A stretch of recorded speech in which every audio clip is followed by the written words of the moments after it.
Remember them boys is dead. Man a big tune. I say your neck. I go nation for granted. Neck, neck, neck, neck, neck, neck, neck, neck.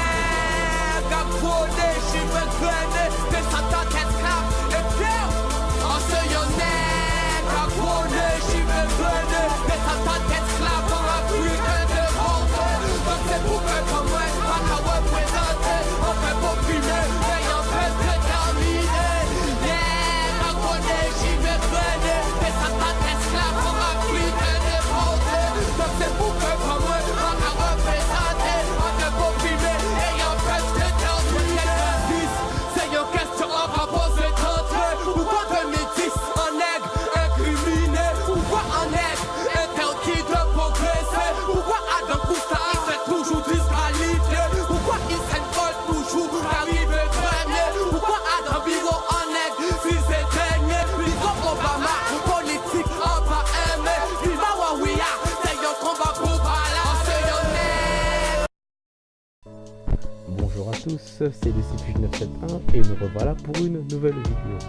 Aujourd'hui, nous allons nous plonger au cœur du folklore guadeloupéen et nous intéresser à ce qui faisait le charme des veillées d'antan, qui étaient à l'époque ballottées par le son des tambours et par le récit des conteurs. Des histoires qui bien souvent surviennent dès la tombée de la nuit, à l'époque où l'électricité ne couvrait pas entièrement notre archipel, à cette époque où l'obscurité était propice à bien des créatures dont le seul nom dissuadait les enfants de toute bêtise et rendait dociles même les plus braves, et bien malheureux étaient ceux qui croisaient leur chemin dans la pénombre des petites rues de campagne. Notre sujet d'aujourd'hui portera donc sur les mythes et les légendes de la Guadeloupe. En effet, de par le monde entier, il existe toutes sortes de mythes et de légendes diverses, pouvant souvent prendre l'aspect de créatures fantastiques, souvent source de nombreuses exploitations romanesques, voire même cinématographiques.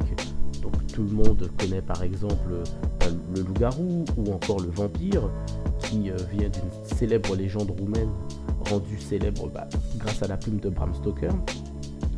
Donc il existe des mythes et des légendes dans quasiment toutes les contrées du monde.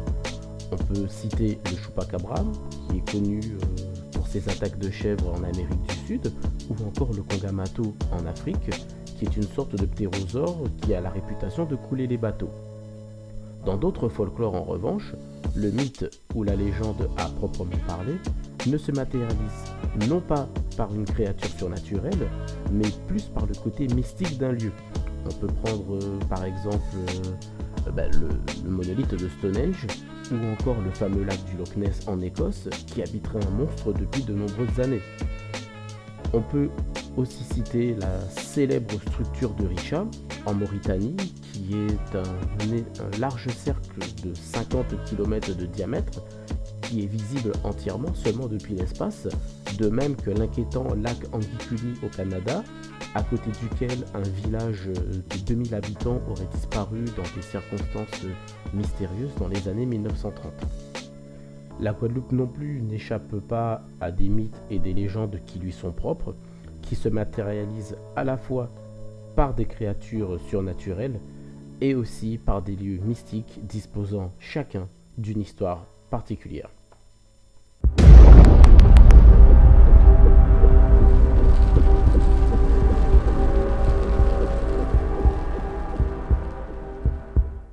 La Guadeloupe est connue pour la présence de Sougounian, aussi appelé volant. Donc il s'agit, pour la petite histoire, d'un petit vampire qui peut prendre l'apparence d'une boule de feu. Donc le Sougounian est avant tout un sorcier, bien souvent une femme, qui a passé un pacte avec le diable. Donc il enlève sa peau et se transforme alors en grand oiseau noir ou en boule de feu, un peu à l'image d'un feu follet, et il profite souvent du sommeil des gens pour leur faire du mal et pour boire leur sang. Donc pour devenir un Sougounian, le sorcier commence par attendre le coucher du soleil. Il s'enferme alors chez lui de manière à ce que tout le monde le croie bien chez lui et surtout pour que personne ne le surprenne. Une fois que toutes les fenêtres et toutes les portes ont été bien verrouillées, il se dénude totalement puis enduit son corps avec une huile spéciale tout en récitant des formules magiques. Sa peau tombe alors au sol et il prendra soin de bien la dissimuler en lieu sûr, car si quelqu'un vient à s'en emparer, la peau du Sukunian est le meilleur moyen de pouvoir le détruire, car si on l'enduit de piment ou de sel, le Sukunian ne pourra plus la remettre et finira par mourir. L'une de ses cachettes préférées reste l'arbre fromager. Donc c'est un arbre qui a la réputation d'être maudit dans les Antilles. Tout comme les vampires, le Sukunian ne peut survivre à la lumière du soleil. Il doit donc impérativement revenir avant l'aube pour revêtir sa peau humaine. La légende veut que si on en croise un, on ne doit surtout pas le pointer du doigt ou le nommer, sans quoi on devient sa première victime. Donc pour s'en protéger, il est possible d'utiliser une paire de ciseaux ou de l'ammoniac.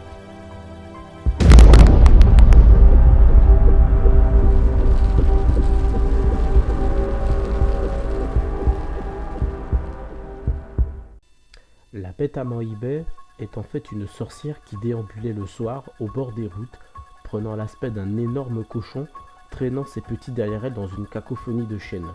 Cette croyance est née à Pointe-à-Pitre, où vivait Madame Hubert, qui était, dit-on, d'une méchanceté sans borne.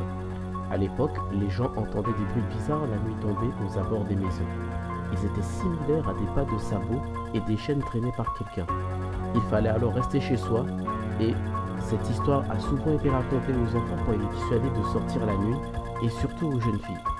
Si un soir vous entendez un bruit de chaîne dans la rue, restez chez vous et évitez d'ouvrir les fenêtres ou les portes pour la regarder, car si vous la regardez ne serait-ce que par le trou de la serrure, vous risqueriez de la cécité.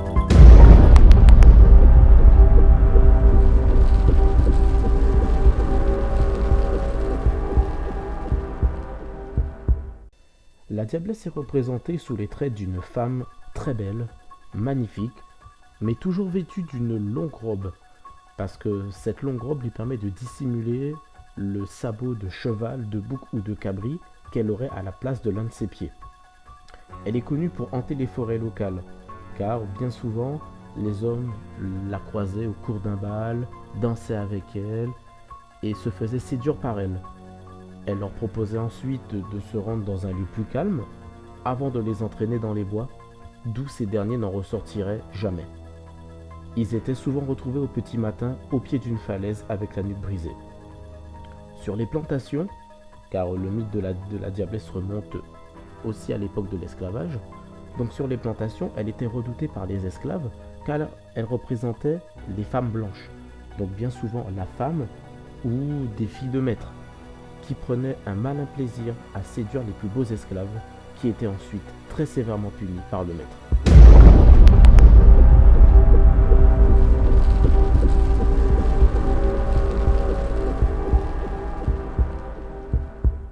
Les Maufoisés, donc Maufoisé vient de la déformation du mot métamorphosé, désignent des sorciers en quête de pouvoir, d'amour ou d'argent, qui après avoir pactisé avec le diable, ce qu'on appelle par chez nous les gens gagés, peuvent prendre l'apparence d'une bête sauvage, le plus souvent d'un chien, comme dans les cas de lycanthropie.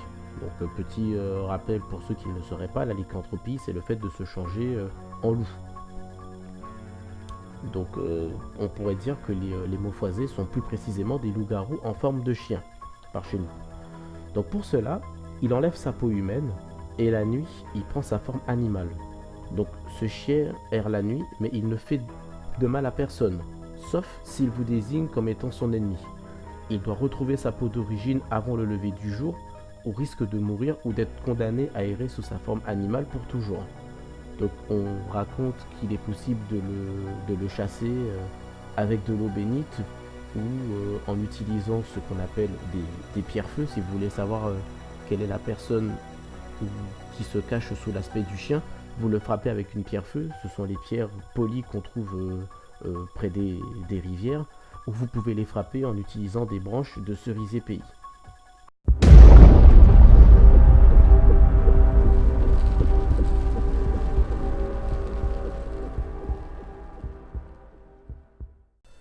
Le mythe du Dorlis, ou l'homme au bâton, est un esprit malin dont le seul but est d'assouvir ses désirs sexuels sur des femmes durant la nuit, pendant leur sommeil. La journée, c'est un homme ou une femme comme les autres, mais la nuit venue, il peut devenir invisible ou prendre une forme animale ou gazeuse, lui permettant de rentrer chez sa victime, même si les portes et les fenêtres sont verrouillées. Nombre de femmes se seraient retrouvées enceintes de ce entre guillemets mari de nuit. Ce mythe s'inspire d'un fait divers ayant eu lieu en Guadeloupe en 1956. En effet, un mystérieux individu bouleverse le quotidien de l'île et s'attaque aux femmes, la nuit, en pratiquant des actes monstrueux sur leurs organes génitaux à l'aide d'un bâton. Un homme sera suspecté à la suite d'une perquisition à son domicile, dans lequel se trouvaient des objets divers tels que des bâtons, des filtres d'amour, des livres de sorcellerie, des livres de magie ainsi que des ossements humains, puis sera arrêté. Les indices s'avérant des preuves insuffisantes, on ne sut jamais si le véritable coupable avait été arrêté. Quelques années plus tard, le mythe du Dorlis est encore bien présent dans les esprits, car effectivement, en 1978, un homme sera arrêté en Martinique pour cambriolage et agression sexuelle et sera associé par la presse au Dorlis. Néanmoins, on dit que pour repousser un Dorlis, il faut mettre sa culotte de couleur rouge ou noire de préférence à l'envers et mettre une paire de ciseaux sous son lit.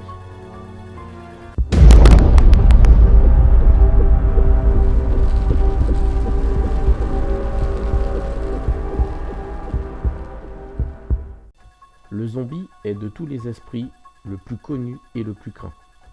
Donc, comme l'image que l'on peut se faire dans Walking Dead ou dans Z Nation par exemple, le zombie représente bien un mort-vivant.